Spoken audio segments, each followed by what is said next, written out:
Kabupaten Pati.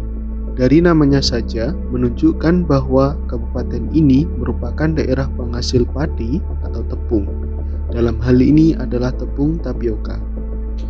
Ada 3 kecamatan yang menjadi andalan dalam produksi tapioka, yaitu Kecamatan Margoyoso, Tranggil, dan Tlogowulo.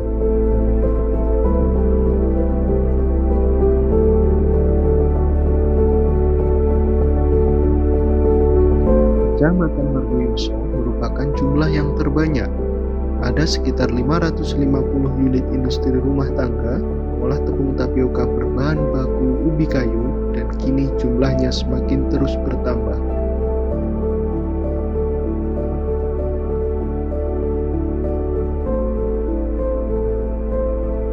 Kabupaten Pati juga memiliki produksi ketela pohon sebagai bahan baku ratusan industri tepung tapioka tersebut.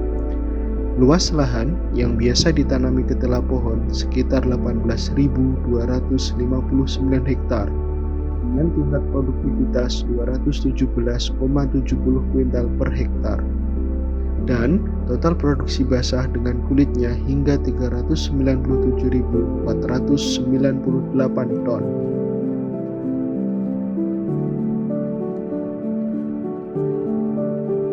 Limbah dari industri ini mempunyai dampak negatif, yaitu mencemari lingkungan. Limbah cair yang dihasilkan dibuang langsung ke kali atau sungai. Ada beberapa sungai bagian hilir yang menjadi tempat pembuangan limbah tapioka, antara lain Kali Bango, Suatu, Pangkalan, dan Kali Pasokan.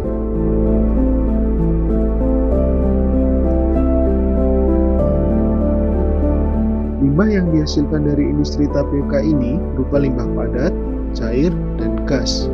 Tentu, ini sangat berpengaruh terhadap usaha pertambakan adalah limbah cair.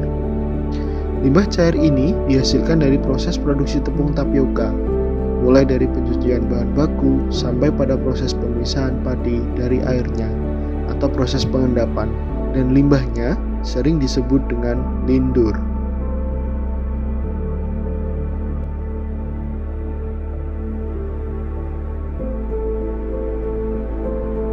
Air buangan industri tapioka masih mengandung bahan-bahan organik dan padatan tersuspensi total yang cukup tinggi, di atas batas persyaratan air buangan industri yang diizinkan.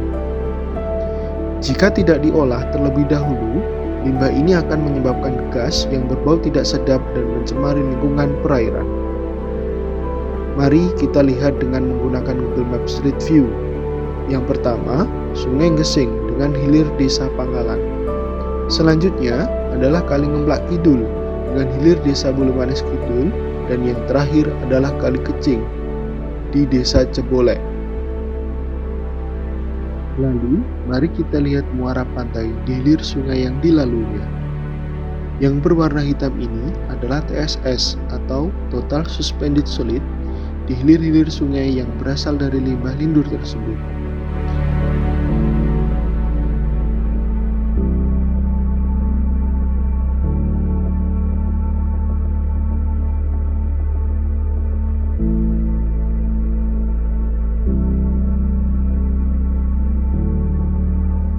Limbah cair tepung tapioka yang dibiarkan di perairan terbuka akan menimbulkan pencemaran tersebut, antara lain berupa: yang pertama, peningkatan zat padat berupa senyawa organik, sehingga timbul kenaikan limbah padat, tersuspensi maupun terlarut.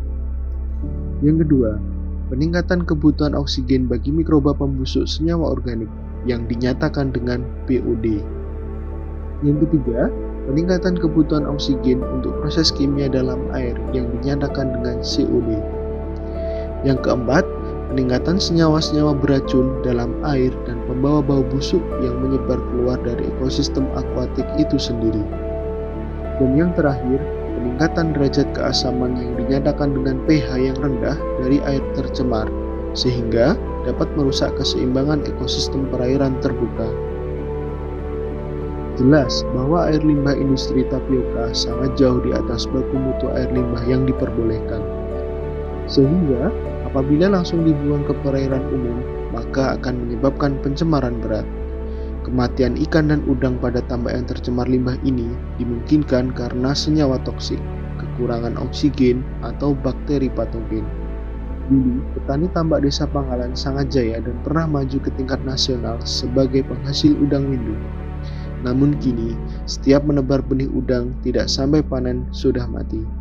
Tidak hanya itu, polusi udara berupa bau busuk yang menyengat, nyamuk, dan serangga kecil agas sangat mengganggu dan menjadi ancaman bagi masyarakat saat limbah memasuki permukiman.